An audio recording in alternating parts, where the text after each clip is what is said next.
नमस्ते.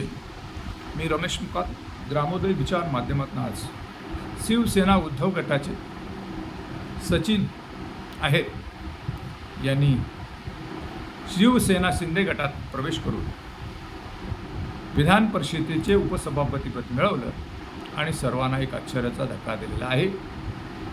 आणि शिवसेना उद्धव गट याच्यामध्ये हलचल निर्माण झालेली आहे. तसं पाहिलं तर सचिन आहेर हे उद्धव ठाकरे यांच्या जवळचे, आणि असं असताना त्यांनी जी काही बंडखोरी केली त्यामुळं शिवसेनेमध्ये सन्नाटा पसरलेला आहे. ऑपरेशन टायगर करून 6 खासदार फोडले गेले आणि हे खासदार पैशाने विकले गेले, आणि हे रान उद्धव ठाकरे आणि संजय राऊत हे त्यांच्या मतदारसंघात उठवत असताना आणि जनतेमध्ये तसेच उद्धव सेनेमध्ये त्यांना मिळत असलेला पाठिंबा पाहता आता कुठली तरी क्रांती होईल, उद्धव सेना भक्कम होईल असं वाटत असतानाच सचिन आहेर यांनी केलेली बंडखोरी कुठेतरी शिवसेनेला आत्मचिंतन करण्याची गरज आहे असं विविध चॅनल मात्र विविध लोक बोलत आहेत. आणि त्यामुळं आता शिवसेनेला देखील आपल्या काही धोरणात बदल करणं आवश्यक आहे असं वाटू लागलेलं आहे. सचिन आहेर तसे राष्ट्रवादीतनं वरळीमधनं ते शिंदे या उद्धव गटाच्या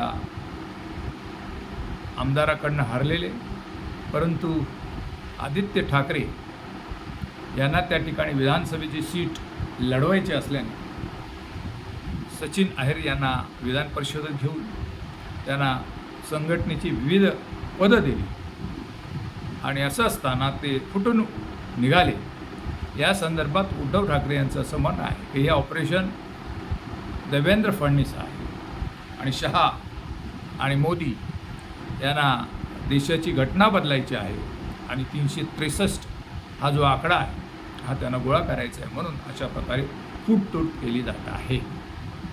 काही चॅनलद्वारे काही लोकांद्वारे उद्धव ठाकरे यांनी आत्मचिंतन करण्याचा त्यांना सल्ला दिला आहे, पण उद्धव ठाकरे हे मवाळ आहेत आणि सर्वांना घेऊन चालत आहेत.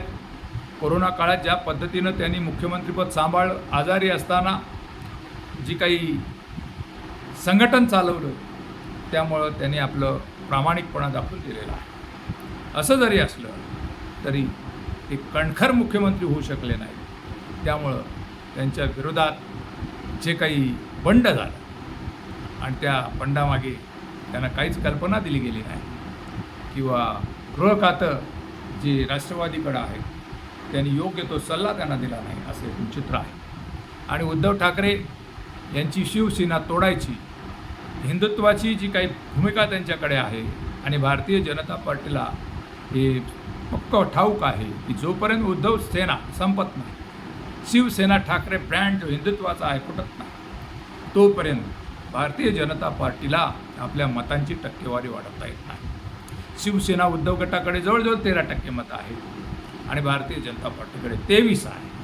आणि याच्यामध्ये तूटफूट झाली तर कुठेतरी आपला आकडा हा 30च्या वर जाईल असा भारतीय जनता पार्टीचा होरा होता. परंतु उद्धव सेनेनं वेगळी मार्ग आखल्याने ते इंडिया आघाडीमध्ये गेले आणि इंडिया आघाडीमध्ये त्यांचं स्थान भक्कम होत असताना, जनमताचा पाठिंबा त्यांना मिळत असताना देखील त्यांनी त्यांच्या पक्षाची तूटफूट चालू आहे. असं जरी असलं तरी उद्धव ठाकरे यांनी आता संघटनात्मक दृष्टिकोनातनं बदल करणं गरजेचं आहे. बाहेरनं आलेल्या लोकांना लगेच मोठमोठी पदं देण्यापेक्षा पक्षातील लोकांनाच पदं दिली पाहिजेत. तसेच एकच नेता निर्माण करण्यापेक्षा 2 ते 3 लोकांवरती कमान दिली पाहिजे, जेणेकरून संघटनेमध्ये एक जान फुकली जाऊ शकतो. एखाद्या वॉर्डामध्ये एक नगरसेवक पदाचा उमेदवार जर इच्छुक असेल तर त्यालाच सर्व ताकद देणं योग्य नव्हे. त्याच्या दृष्टीनं त्याच्या विरोधात किंवा इतर काम करणाऱ्या लोकांवर देखील उद्धव सेनेने आता लक्ष केंद्रित केलं पाहिजे. आणि भागाभागामध्ये जे काही नेतृत्व तुम्ही देताय त्यांच्या विरोधात असलेले काही कार्यकर्त्यांना नेतृत्वाला देखील साथ दिली पाहिजे. ज्याप्रमाणे ठाणे जिल्ह्यामध्ये एककल्ली नेतृत्व एकनाथ शिंदे यांना दिला आणि येथील काही जी भूमिपुत्र लोक आहेत त्यांच्यावर दुर्लक्ष केलं झालं आणि त्यामुळं कुठेतरी शिवसेनेला धक्का बसलेला. शिवसेना ही बहुजनांची सेना अशी म्हटली जाते. त्याच्यात OBC होते, 12 बलुतेदार अलुतेदार अशी लोक होती आणि बहुजनांची सेना अशी शिवसेना अशी असताना पुढं कुठेतरी ती मराठ्यांचीच सेना झाली असं दिसून आलेलं आहे. आणि शिवसेनेमध्ये देखील मराठा सेंट्रिक राजकारण केलं झाले. मराठा समाजाच्या लोकांना मोठमोठी पदं दिली गेली, आमदार केले गेले, खासदार केले झाले, आर्थिकदृष्ट्या ते प्रबल झाले आणि त्यामुळे उद्धव ठाकरे यांना आता तो फटका बसत आहे. आणि या काही काळामध्ये उद्धव ठाकरे हे आता आत्मपरीक्षण करतील आणि प्रत्येक ठिकाणी नेमताना 1 नव्हे 2 नव्हे 3 लोकांकडं काही जबाबदाऱ्या देणं, एकाच